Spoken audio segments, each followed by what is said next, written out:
Jangan lupa like, comment, subscribe, dan klik ikon lonceng untuk terus update video-video terbaru.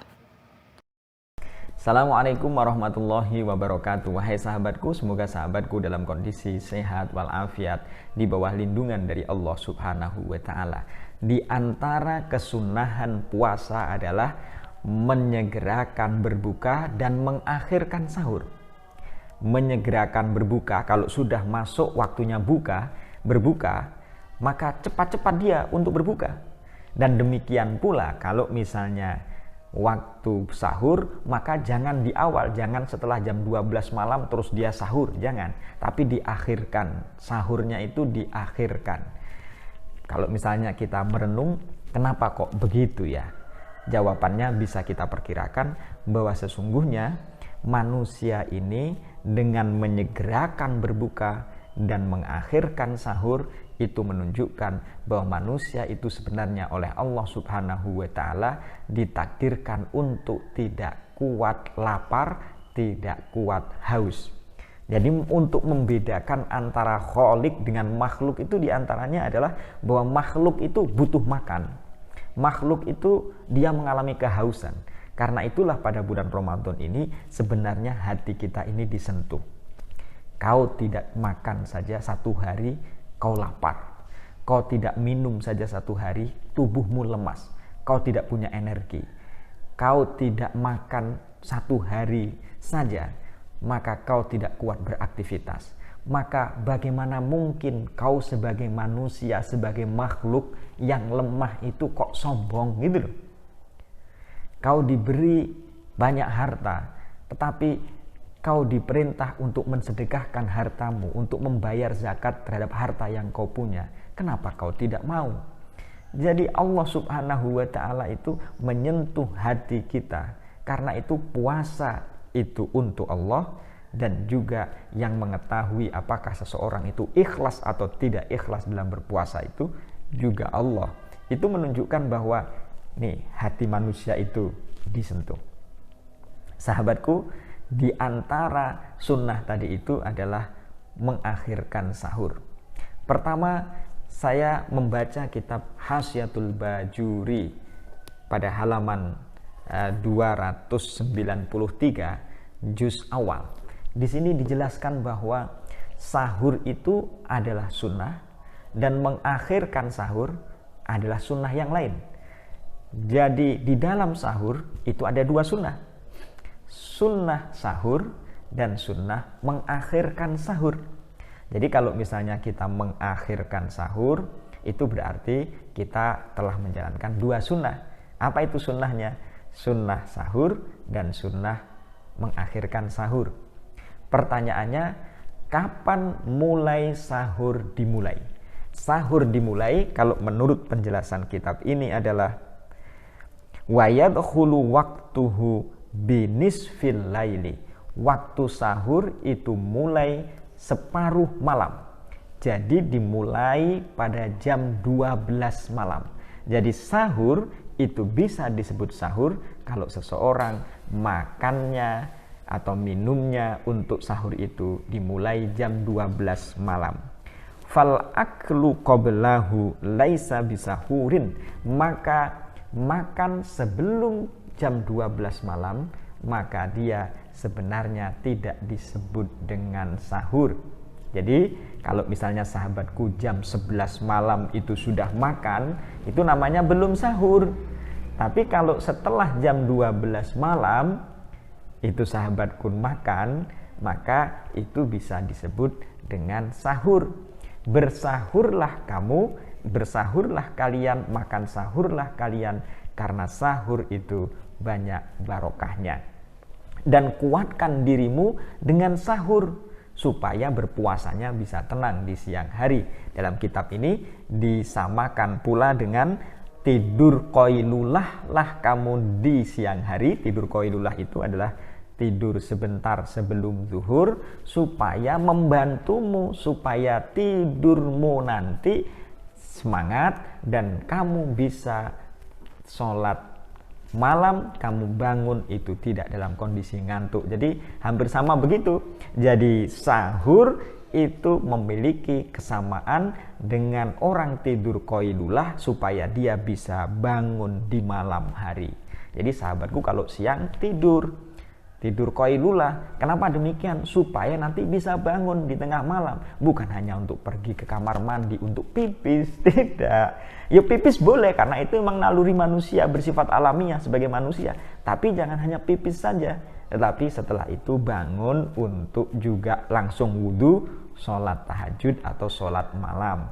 Jadi sahur posisinya sama seperti itu. Jadi sahur adalah bisa membantu kekuatan kita di siang hari. Bersahurlah kalian karena dalam sahur itu ada barokah. Barokah itu maksudnya ziyadatul khair, dalam kondisi tidak loyo sehingga menjalankan aktivitasnya bisa nyaman. Ada orang di bulan puasa dia loyo-loyo. Kamu kok loyo? Kenapa? Saya berpuasa. Nah itu kan tidak barokah namanya. Ya namanya barokah itu dia makan sahur sehingga dia kondisinya masih kuat bekerja.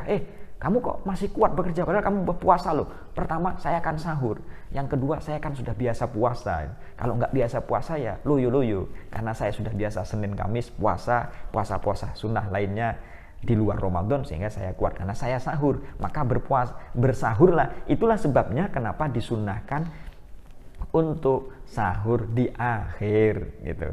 Jadi sahurnya di akhir. Sahur sendiri berpahala, kemudian mengakhirkan sahur juga berpahala. Kalau misalnya ditanya kapan batasnya akhir itu kapan? Nah, di sini dijelaskan adalah bahwa yang disebut dengan mengakhirkan itu adalah wa yusannu taqribuhu minal fajri biqadri ma yasa'u qira'ata khamsina ayatan. Jadi yang disebut dengan mengakhirkan itu adalah waktu yang kira-kira jaraknya adalah 50 ayat. Itu namanya mengakhirkan. Nah, di sini wa yusannu taqribuhu dan disunnahkan kira-kiranya yaitu mendekati fajar biqadri mayasa'u qira'ata khamsina ayatan. Jadi 50 ayat itu yang disebut dengan imsak. Jadi kalau orang sekarang itu menerjemahkan dari 50 ayat itu adalah masa imsak. Jadi kalau misalnya maka setelah 50 ayat, kira-kira 50 ayat maka dia sudah berhenti gitu. Karena kalau misalnya jam 4 itu sudah waktu subuh misalnya, maka berarti kalau dia jam 3 itu sudah sahur, itu belum mengakhirkan sahur. Jarak antara dia berhenti makan dengan subuh datang itu kira-kira 50 ayat. Nah, begitu. Yang mengakhirkan sahur itu adalah jarak antara dia berhenti makan dengan subuh datang itu kira-kira 50 ayat. Nah, begitu. Kenapa mengakhirkan sahur itu disunahkan? Nah, di sini juga untuk membedakan dengan umat-umat yang terdahulu. Umat-umat yang terdahulu itu dia mengharamkan dirinya untuk makan setelah dia tidur. Jadi sebelum tidur dia makan dahulu, tapi setelah itu tidak makan. Jadi termasuk annas sahura min khosoisi hadhil ummah, bahwa sahur itu termasuk kekhususan umat ini. Nah, beda dengan umat-umat yang terdahulu.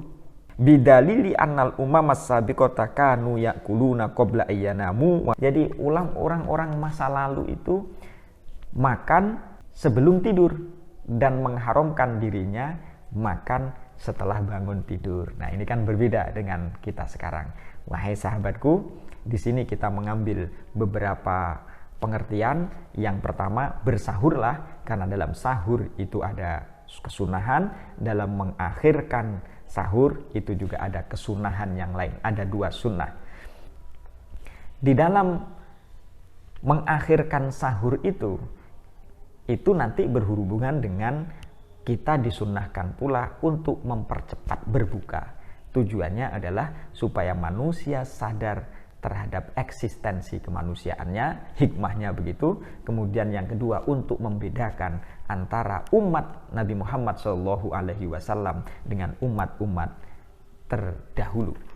Yang penting juga adalah bahwa yang disebut dengan sahur itu adalah kalau sudah jam 12 malam. Jadi kalau seseorang makan sebelum jam 12 malam, maka dia belum disebut sebagai sahur.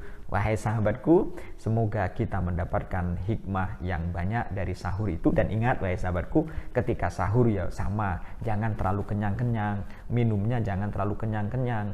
Kadang ada orang sebagian di antara kita, wah supaya saya nanti kuat di siang Ramadan, saya akan makan sekenyang-kenyangnya.